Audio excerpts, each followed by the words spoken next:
Assalamualaikum warahmatullahi wabarakatuh. Selamat siang, sobat buku. Salam literasi. Jumpa lagi bersama saya Ahmad SDZ dalam bedah buku di udara. Kali ini kita coba untuk mendiskusikan sebuah buku judulnya Montrado. Montrado, pendudukan orang Cina di Borneo. Ditulis oleh W.A. van Ries dan dialihbahasakan oleh Pasturieri. Pertama-tama kita perlu untuk memberikan rasa apresiasi dan terima kasih sekali lagi kepada Pasturieri yang telah mengalihbahasakan buku ini. Selain buku ini ada beberapa buku lain yang juga dialihbahasakan oleh Pasturieri dan akan kita review, kita diskusikan di kesempatan lainnya. Buku Montrado merupakan satu tulisan dari William Adrian van Ries yang lahir pada tanggal 13 Maret 1820 dan meninggal pada 4 Juli 1898. Ia merupakan salah seorang perwira dari Kemil yang sempat bertugas di Borneo Barat. Jadi buku ini kita mulai dari covernya. Jadi kira-kira covernya ini merupakan merepresentasikan kira-kira itu alam lingkungan di sekitaran Montrado. Kira-kira seperti itu. Buku ini setebal 242 halaman, berukuran 14,8 kali 21 cm, ditambah dengan beberapa kata pengantar itu setebal 18 halaman. Buku ini terdiri dari 16 bab, dilengkapi juga dengan beberapa peta lama dari wilayah Borneo Barat pada zaman kolonial Hindia Belanda. Sobat buku, kenapa buku ini menjadi penting? Karena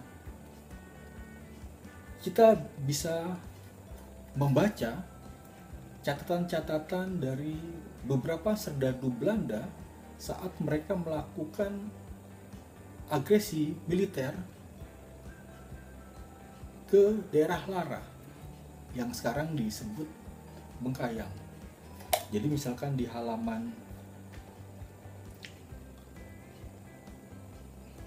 ke-15 kita bisa membaca, kemudian juga kita sedikit banyak bisa membayangkan kejadian yang dialami oleh officer Belanda itu ketika mereka melakukan pergerakan militer.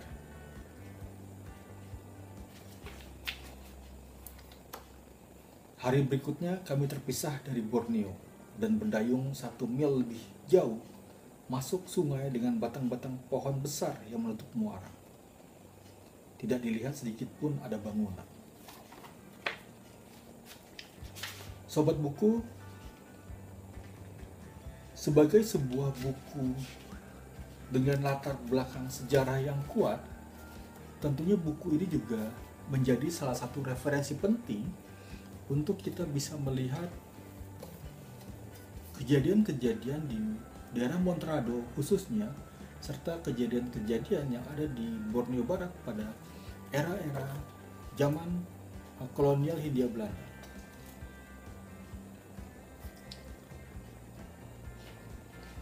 Jadi misalkan di bab pertama di buku ini kita dapat melihat tentang rumah tangga perwira-perwira, perjalanan dan garis wilayah Kulor serta kedatangan di Montrado. Kita juga bisa melihat tentang pasukan-pasukan di pantai barat, Borneo Barat, dari kuli-kuli Melayu, Dayak, dan Cina, serta kongsi-kongsi Cina. Gambaran-gambaran rumah-rumah, bahkan pasar di Montrado.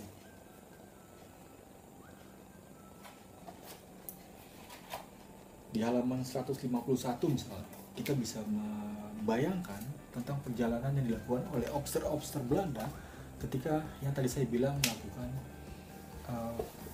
agresi militer ke Lara. Di sini dituliskan, perjalanan tanggal 17 cukup meletihkan. Koloni bergerak maju semacam satu ular lewat satu jalan sempit, mengelilingi gunung-gunung dan lembah-lembah, melewati jurang-jurang curam dan sungai-sungai kecil yang kerap kali meluap sampai setinggi leher, yang sering harus diseberangi. Pemandangan alam yang indah dan setiap langkah diganti. Kita bisa membayangkan bagaimana officer Belanda itu dalam bergerak dengan di alam yang ada di Monterrey.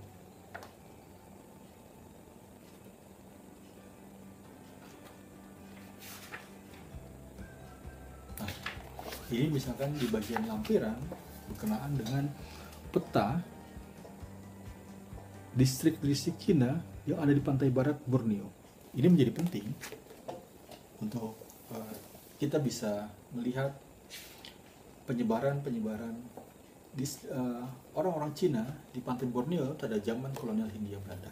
Sekali lagi, ini menjadi sebuah buku penting untuk kita bisa melihat Borneo pada zaman kurun waktu 1800 sampai 1900-an. Sekali lagi, kita patut berterima kasih kepada Pastor Yeri yang telah mengalihbahasakan, yang telah mentranslate buku dari William A.